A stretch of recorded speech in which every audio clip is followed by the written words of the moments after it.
ईमानदारी का पैसा हमारे पूरे हिंदुस्तान में लगाना है हमें कि हमारा नेता ईमानदार था, है और रहेगा।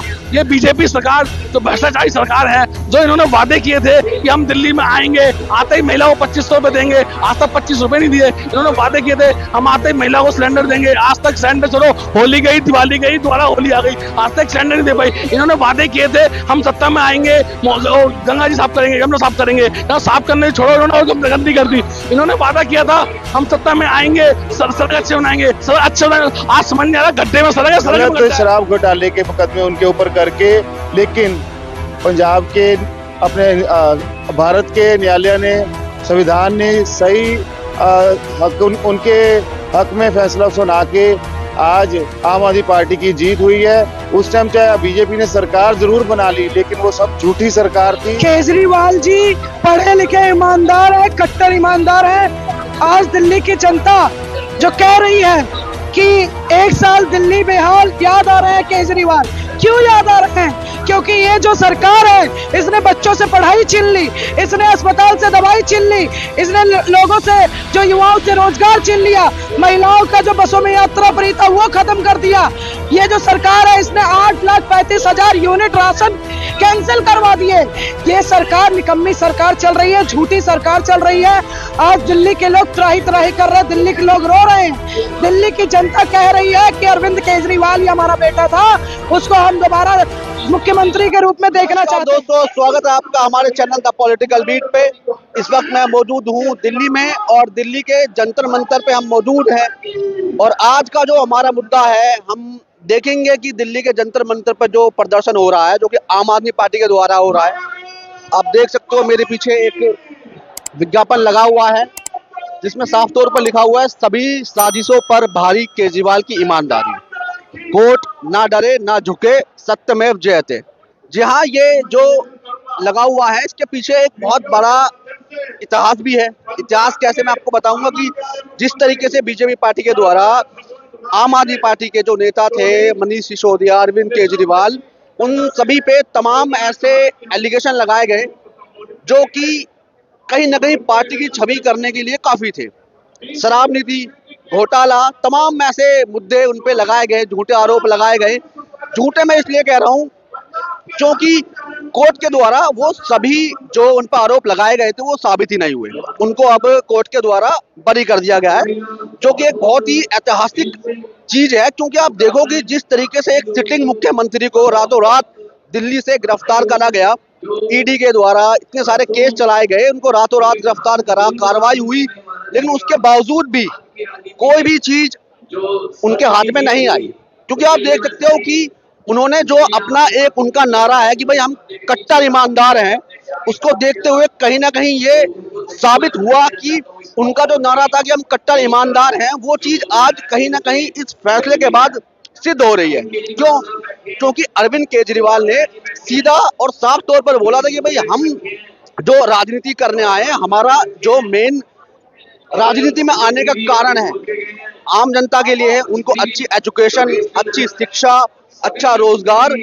कहीं ना कहीं बहुत सारे ऐसे लोग हैं जो उनके साथ जुड़े हुए थे, जैसा हमने ग्राउंड रिपोर्टिंग में कई बार बात करी है।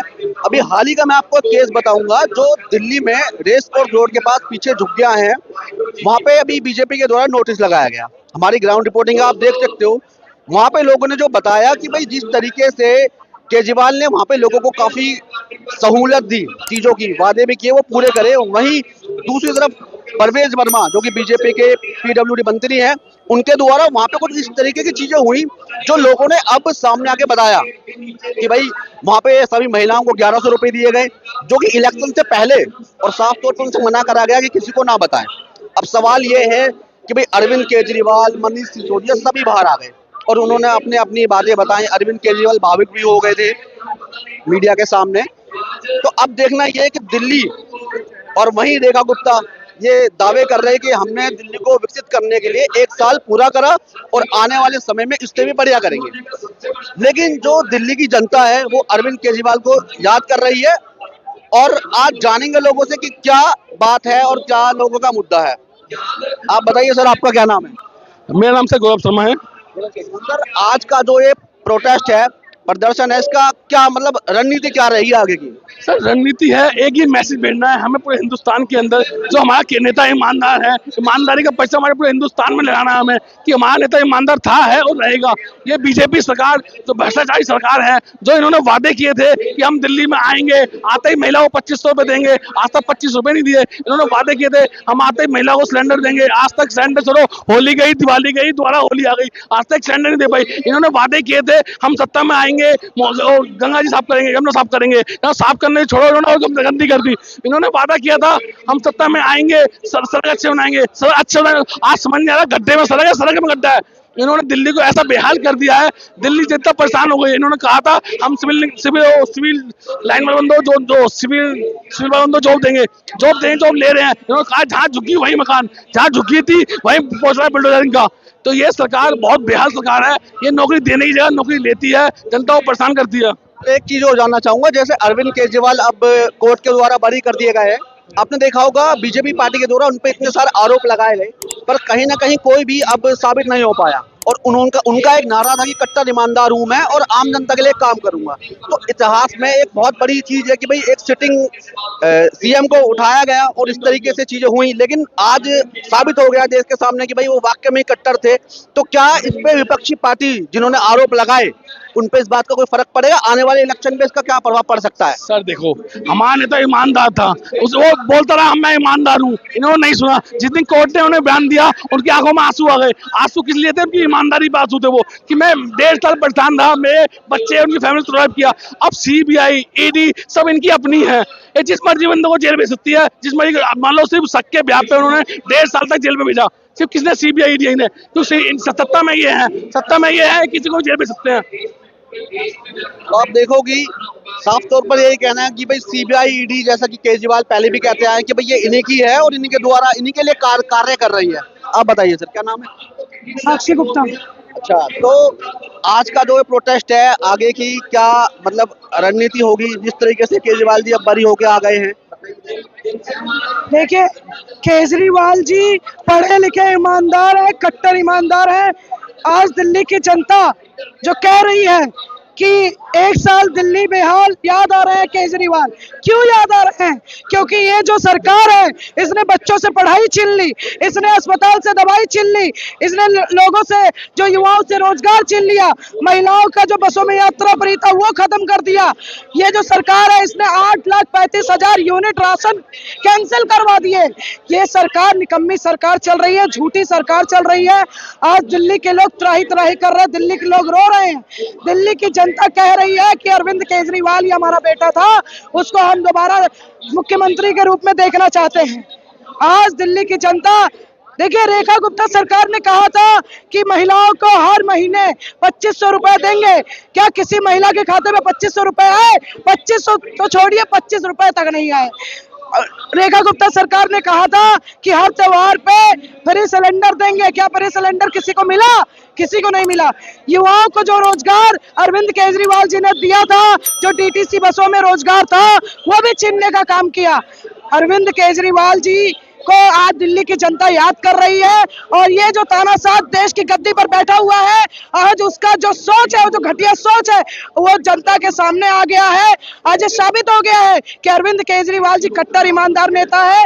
कोर्ट ने साबित कर दिया है, उन्हें बाइज्जत बरी करके अरविंद केजरीवाल जी हो, मनीष सिसोदिया जी हो, संजय सिंह जी हो, सतेंद्र जैन जी हो, तमाम आम आदमी पार्टी के नेताओं के ऊपर षड्यंत्र के तहत केस किया गया। आज वो देश के सामने है। देश के तानाशाह को जनता के सामने आकर के माफी मांगनी होगी। आज देश की जनता जान चुकी है कि ये जो तानाशाह है, ये कोई भी षड्यंत्र करके ईडी, सीबीआई, आईटी, पुलिस को लगा करके फर्जी केस कट्टर ईमानदार नेताओं के ऊपर डालते हैं और फंसा करके जेल में डालने का काम करते हैं, सत्य का हथियाने का काम करते हैं।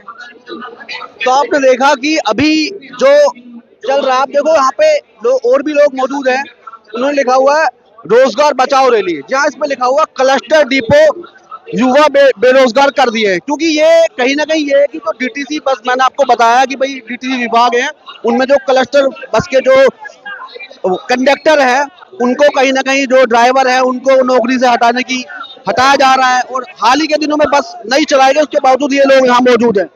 अब ये सभी लोग यहाँ परेशान हैं और ये देखना ये है कि भाई ये जो लोग हैं, केजरीवाल सरकार ने इनको रोजगार दिया और वहीं बीजेपी सरकार इनका रोजगार छीन रही है। तो सोचने वाली बात है कि युवा भी, झुग्गी भी, मतलब झुग्गी झोपड़ी भी, जो केजरीवाल जी के द्वारा उनको सपोर्ट करा गया, उनको ये बोला गया भाई जहां झुग्गी वहीं मकान। लेकिन ये नारा तो प्रधानमंत्री मोदी जी ने भी दिया था, लेकिन अब क्या हो रहा है, सब चीजें टूट रही हैं। इनसे जानते हैं क्या है। सर आप बताओगे सर, क्या क्या नाम है सर आपका? जी नाम क्या नाम है? गौतम। सर जो अभी आप यहाँ आए हो तो क्या लग रहा है कि बीजेपी सरकार के द्वारा हुआ है, अरविंद केजरीवाल जी ने जब आपको रोजगार दिया था और बीजेपी सरकार हटा रही है, तो क्या लग रहा है? ये तो पहले आश्वासन दिए था, आओ तुम्हारे बीच में हम मीटिंग रखेंगे, इसको आगे बढ़ाएंगे। अभी तक तो हम लोग का नाम नहीं ले रहे हैं, क्लस्टर का कोई नाम नहीं ले रहे हैं, ना बता रहे हैं हाँ भाई ये मीटिंग में ये होगा, आगे क्या चलेंगे, ये कोई नाम ले रहे हैं। मतलब कोई अपडेट नहीं दिया जा रहा, कोई अपडेट नहीं दिया जा रहा। तो इसके पीछे क्या कारण क्या हो सकता है कि इस तरीके से चीजें हो रही हैं? अब हम लोग क्या बता सकते हैं, राजनीति बता सकते हैं, राजनीति करना, इसके पीछे तो हम लोग क्या बता रहे हैं, बता सकते हैं। रेखा गुप्ता के द्वारा तो ये कहा गया था भाई सबको, मतलब मेरा जहाँ तक मुझे इन्फॉर्मेशन है, ये बोला गया था कि भाई आपकी नौकरी नहीं जाएंगे, आपको सबको रोजगार दोबारा दिया जाएगा। रेखा गुप्ता तो केवल टारगेट करिए ये क्लस्टर डिपो को, बाकी इसके अगेंस्ट में और भी कंपनियां हैं, BSES है और टाटा की है, ये सारे कंपनी जॉइंट वेंचर है, इनको क्यों नहीं टारगेट किया गया, क्यों क्लस्टर को ही किया गया? इसमें 10,000 लोग हैं, 10,000 कनेक्टर हैं, डिम्स के एम्प्लॉई हैं, ये सारे संभाल रखे हैं सारे डिपो के। अचानक इनको निकाला गया, 3-3 महीना का सैलरी रोका गया, ये कहाँ से आएंगे, कैसे बच्चे को पालेंगे? एक बड़ा सवाल है कि भाई अगर इस तरीके से नौकरियां सबकी जाएंगी, रोजगार सबका जाएंगे, चले जाएंगे, तो किस तरीके से अपने बच्चों को पालेंगे, पढ़ाएंगे, ये बहुत बड़ा सवाल है। और सरकार अगर इस तरीके से करेगी तो यार आम आदमी जो देश में रह रहा है, कमा रहा है, वो कहाँ जाएगा, किससे मांग करेगा? ये एक बहुत बड़ा सवाल है। आप बताइए, क्या नाम है सर? विजय कुमार जी। तो क्या आज मतलब आप यहाँ पे आए हो, अरविंद केजरीवाल जी जेल से रिहा हो गए हैं, तो क्या चाहते हैं कि क्या हम तो इसलिए यहाँ पे ऐसा है कि अब जो हमारा मुद्दा है, हमारा मुद्दा कि हमारे जितने हमारे कैंडर भाई क्लस्टर के डीम्स के मॉडल लेने की ये बात रखेंगे आगे। क्या पता इनसे कुछ बात से कुछ प्रभाव पड़े हमारे मतलब सरकार के ऊपर में, जिससे हमें दोबारा में मिले रोजगार। क्योंकि हमने दिल्ली को 12 साल दिए, हमने 12 साल दिल्ली में रहना बहुत होता है, मतलब एक काम करना बहुत बड़ी बात है। 12 साल किसी का 12 साल से ऐसा काम करते लोग दिल्ली में, मौसम चाहे कैसा भी हो, बरसात हो, धूप हो, चाहे कैसा मौसम, दिल्ली को पूरी अपनी सेवा दी दिल्ली में ही बसों को तय जी। हमने कभी सोचा कि हमने ऐसा काम मतलब क्या करें जी, कुछ समझ आ रहा क्या बोले क्या ना बोले जी। बस ये सिर्फ एक ही मांग है, या तो रेखा सरकार हमारा रोजगार हमें वापस करे, वरना दिल्ली की कुर्सी छोड़ दे। क्योंकि इन्होंने कहा था कि सबका साथ सबका विकास, बट दिल्ली सरकार, रेखा सरकार का एक ही नारा है कि रेखा सरकार का विकास, बाकी सबको बेरोजगार करना। क्योंकि दिल्ली सरकार ने, इन्होंने कम से कम 15 साल डिम्स कंपनी के अंडर काम किया है, इतने कंडक्टर हैं, बट इन्होंने सबका रोजगार छीन के सबको रोड पे ला दिया है। कंडक्टरों की सैलरी कितनी थी? मात्र 17,000 रुपए। हर बार सैलरी के लिए इन्हें प्रोटेक्शन करना पड़ा, बट उसके बावजूद भी इनकी कोई सुनवाई नहीं हो रही। हम कई बार रेखा सरकार से मिलने के लिए कई बार उनके आवास पर गए, हर बुधवार को गए, दिल्ली के हर MLA के पास में हमने राइटिंग में एप्लीकेशन लिख के दी कि जी हमारे रोजगार के बारे में कुछ बताया जाए, बट हमारी कोई सुनवाई कहीं पे भी नहीं हुई। रेखा सरकार को कई बार पूछा, बट उन्होंने हर बार कह दिया आपका काम होगा, आपका काम होगा। लास्ट में उन्होंने कह दिया जी नहीं होगा। जबकि दिल्ली जो डिम्स कंपनी है, ये भी डी से ही स्टार्ट होती है, एक जॉइंट वेंचर कंपनी है, ना कि ये पेक लिमिटेड मतलब प्राइवेट कंपनी है। एक चीज हो रहा है, जैसा मैं देख रहा हूँ कि रेखा गुप्ता सरकार के द्वारा इतनी सारी बसें अभी नहीं चलाई गई, उसके बावजूद भी जो मैं देख रहा हूँ कि जैसे आप लोगों की नौकरी पे खतरा आ गया है, रोजगार पे खतरा है, तो बस तो चलाई जा रही है लेकिन रोजगार हटाए जा रहे हैं। भाई साहब कोई भी बस नहीं चलाई जा रही है, जितनी भी बसें दिल्ली के अंदर चल रही हैं, सारी बसें ही प्राइवेट बस चल रही हैं। ये सब धोखा है, कोई भी एक भी सरकारी बस नहीं है। क्योंकि दूसरी वाली बात, दिल्ली गवर्नमेंट कहती है ड्राइवर भी जो लगे हुए हैं थर्ड पार्टी के हैं, बसें भी एक भी बस सरकारी नहीं है। आप किसी भी बस के बाहर कोड को स्कैन करके देख लो, सब पे लिखा है JBM या PMI की बस है, कोई भी बस दिल्ली गवर्नमेंट की सरकारी बस नहीं है। मतलब सारी बसें प्राइवेट चल रही है, बसें ही प्राइवेट है, सारी बसें। कोई गवर्नमेंट की बसें नहीं है, सारे कॉन्ट्रैक्ट है, सारे बड़े बड़े बिजनेसमैनों की है बसें। ये गवर्नमेंट ने कोई बस नहीं लाई, एक भी बस नहीं लाई। गवर्नमेंट यूं बोल रही है कि हम 500 बसें लाए हैं, 500 से कोई नहीं, सारी प्राइवेट बसें हैं। 100 हमारे डिपो से, 100 इनके डिपो से, 100 BBM डिपो से, 100 राजा डिपो से, 100 क्लस्टर के कोई से डिपो से, ऐसे करे 500 बसें हो गई। तो रेखा गुप्ता बोलती है 500 बसें हमने मंगाई है, कहाँ से उन्होंने मंगाई है? ये सारी बसें सरकार, सारी बसें प्राइवेट है, प्राइवेट लिमिटेड बसें हैं। और ये कहते रेखा गुप्ता ये बसें हमने मंगाई है, कैसे मंगा दी? 500 बसें अगर उन्होंने मंगाई है तो अपने वर्कर अपनी बसों में बिठाए, कलेक्टर का डिपो क्यों भेज रही है? हमारे डिपो में बच्चे में गिरवा रही है। मतलब आप पूरे तरीके से चाहते हैं कि भाई आपका रोजगार आपको वापस दिया जाए। हम लोग यही चाहते हैं सर। 16,000 या 13,000 मार्शल, 2,000 मोहल्ला क्लिनिक के कर्मचारी, 6,000 पैराग्रीन कंपनी दिल्ली ट्रांजिट के कंडक्टर और 1,000 लोग डिम्स के एम्प्लॉई, लगभग 20,000 लोगों को बेरोजगार कर दिया दिल्ली सरकार ने एक झटके में। अब हम तो बोलते बोलते थक गए कि क्या बोले, किसको बोले। पूरी तानाशाही चल रही है बीजेपी की, पूरी तानाशाही। हमने मुख्यमंत्री से बात करी, कैबिनेट के सातों मिनिस्टरों से बात करी, अपने समाज के सुरेंद्र सोलंकी साहब हैं उनसे हमने बात करी, पर कहीं कोई सुनवाई नहीं।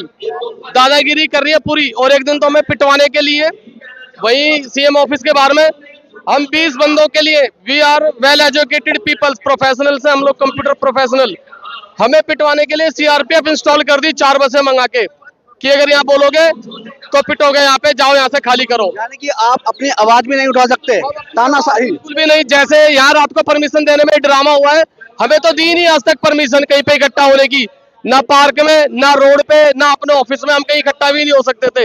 इतनी दादागिरी चल रही है, पूरी तानाशाही चल रही है। इकट्ठा नहीं होने दे रहे और वहाँ पे भी पुलिस खड़ी की हुई है। डिपो में जो हमारे कलेक्टर के डिपो थे वहाँ पे भी डीटीसी वाले बैठा दिए हैं और स्थानीय पुलिस बैठा दी गई है और पीसीआर वैन बैठी हुई है सारियों पे। आप देख रहे हो कि एक ऐसा व्यक्ति जो अपने रोजगार के लिए लड़ाई कर रहा है सरकार से, उस पर तानाशाही हो रही है, पुलिस बल का प्रयोग हो रहा है।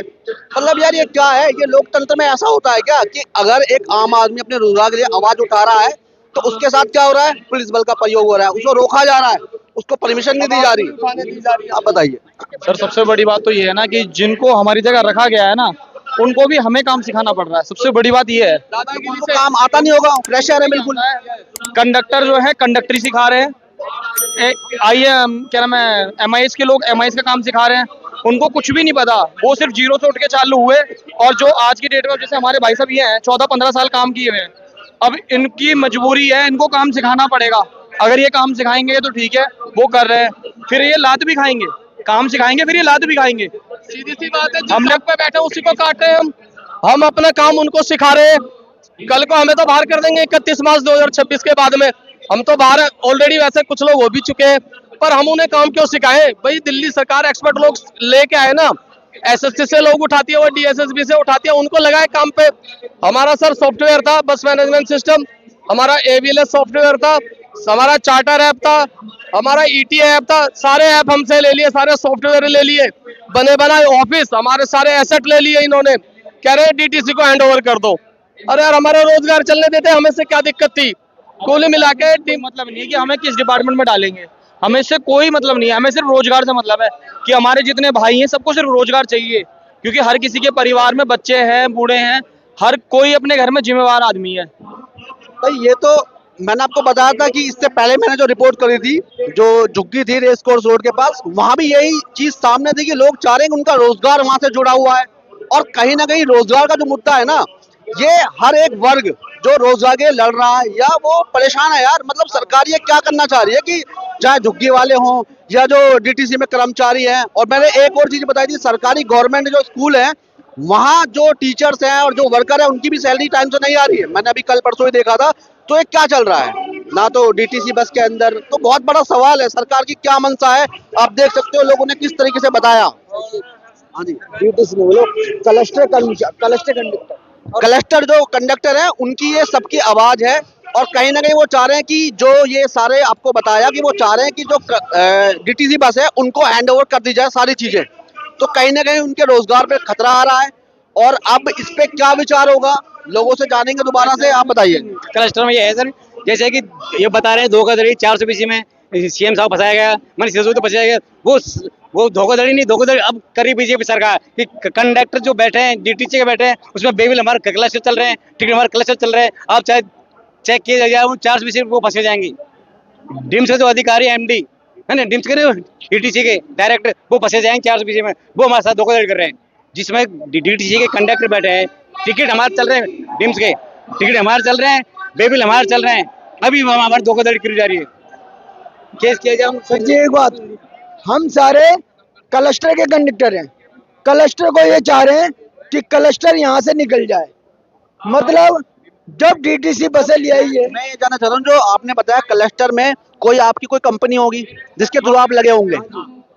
डिम्स कंपनी है, डिम्स कंपनी ने टेंडर दिया, डिम्स कंपनी ने टेंडर दिया पेरेग्रीन को, पेरेग्रीन के थ्रू हमें। मतलब सर हम अच्छा काम कर रहे हैं। कोरोना महामारी में डीटीसी की एक भी गाड़ी नहीं चली, हमारी ही गाड़ी चली। और सर जी कोरोना महामारी के अंदर इन्होंने जहां तक कि इतना बोल दिया था, क्लस्टर के जितने भी एम्प्लॉई है, कंडक्टर वगैरह जितने भी, वो कोरोना की बोरी उठाएंगे। मतलब हम कोरोना में नौकरी करने वाले चीजें डालने, जब तो इन्होंने बोला तुम्हें निकाल दिया जाएगा, आप कह रहे निकाल दिया जाएगा। आप डीटीसी और क्लस्टर का रिकॉर्ड उठा के देख लो, एक भी ओकर ड्यूटी नहीं मिलेगी डीटीसी की एक भी ओकर, और हमारी सारी ओकर ड्यूटी मिलेंगी। हम ड्यूटी करते अपने मन से, और ये करते हैं एक चक्कर मार लिया डीटीसी वालों ने, चलो जी स्कूल का टाइम हो गया, स्कूल चलेगा, वहां से घर चले गए। 8 घंटे में ड्यूटी नहीं देते, यहाँ ड्यूटी देते हम 12 घंटे, 14 घंटे ड्यूटी दी जी हमने लगातार। 16 घंटे ड्यूटी करी है। गर्मियों में, भारी गर्मियों में एसी में, नॉन एसीओ में ड्यूटी की है। को सत्य की जीत हुई है। जैसे बीजेपी सरकार ने हमारे पार्टी सुप्रीमो केजरीवाल जी के साथ इतना धक्का करके और मनीष सिसोदिया का धक्का करके केजरीवाल जी को 6 महीने, सिसोदिया जी को 2 साल जेल में भेजा, गलत शराब घोटाले के मुकदमे उनके ऊपर करके। लेकिन पंजाब के अपने भारत के न्यायालय ने, संविधान ने सही उनके हक में फैसला सुना के आज आम आदमी पार्टी की जीत हुई है। उस टाइम चाहे बीजेपी ने सरकार जरूर बना ली, लेकिन वो सब झूठी सरकार थी। जैसे बीजेपी का हर बार ऐसे ही करते हैं, वो धक्का करते हैं, किसी भी स्टेट में जाते हैं धक्का करते हैं। दिल्ली में भी ऐसी सरकार बनाई है, लेकिन आज लोगों को पता लग गया है वो जो बीजेपी सरकार वो नकली सरकार बनी हुई है। असली सरकार तो आम आदमी पार्टी की है। दोबारा पंजाब में भी 2027 में जल्द आम आदमी पार्टी की सरकार बनने जा रही है। तो आपने देखा, हमने लोगों से बात करी, लोगों ने अपने अपने मुद्दे बताए। लोगों ने ये भी बताया कि भाई किस तरीके से अरविंद केजरीवाल को जेल में डाला गया, फिर बीजेपी सरकार के जो दावे थे, आरोप थे, सभी सिद्ध नहीं हो पाए, कोर्ट के द्वारा उन्हें बरी कर दिया गया। अब सवाल ये है कि जिस तरीके से सरकार ने आरोप लगाए, एक सिटिंग मुख्यमंत्री को उठाया गया, तो देखा जिस तरीके से दिल्ली के मुख्यमंत्री अरविंद केजरीवाल को रातों रात उठाया गया, उसके बाद सारे आरोप उन पे लगाए गए, ईडी के द्वारा, सीबीआई के द्वारा सभी केस उन पे चलाए गए, लेकिन कोर्ट में कोई भी चीज साबित नहीं हुई। इस वक्त हम जो प्रोटेस्ट हुआ था दिल्ली के जंतर मंतर पे, वहाँ पे हर वर्ग के लोग आए थे जो अपनी नौकरी को लेके जो दिल्ली में झुग्गी झोपड़ियां टूट गई उसको लेके सभी लोगों ने आज इस प्रोटेस्ट में हिस्सा लिया, और उम्मीद कर रहे हैं कि आने वाले समय में अरविंद केजरीवाल की सरकार आएगी और उनकी जो समस्याएं हैं उनका समाधान करेगी। और आपसे मैं अब यही दरख्वास्त करूंगा कि अगर आपको हमारी वीडियो या हमारी ये ग्राउंड रिपोर्टिंग पसंद आए तो हमारे चैनल को सब्सक्राइब करें, वीडियो को लाइक करें, यार सब्सक्राइब जरूर करना। कि इस तरीके की ग्राउंड रिपोर्टिंग करने में हमें काफ़ी मेहनत लगती है, और आप सपोर्ट करोगे तो यार अच्छा रहेगा ना, तभी हम ग्राउंड लेवल की रिपोर्टिंग कर पाएंगे जो आम आदमी से जुड़े हुए मुद्दे हैं। अदरवाइज ऐसी न्यूज़ तो दुनिया में चली रही है जो मीडिया चला रही है, बट हमें जो काम करना है कि आम आदमी से जुड़े हुए मुद्दे उठाएं, जो एक वर्ग है जिनको ज़रूरत है। बाकी चीज़ें हैं, आप समझ सकते हो। धन्यवाद।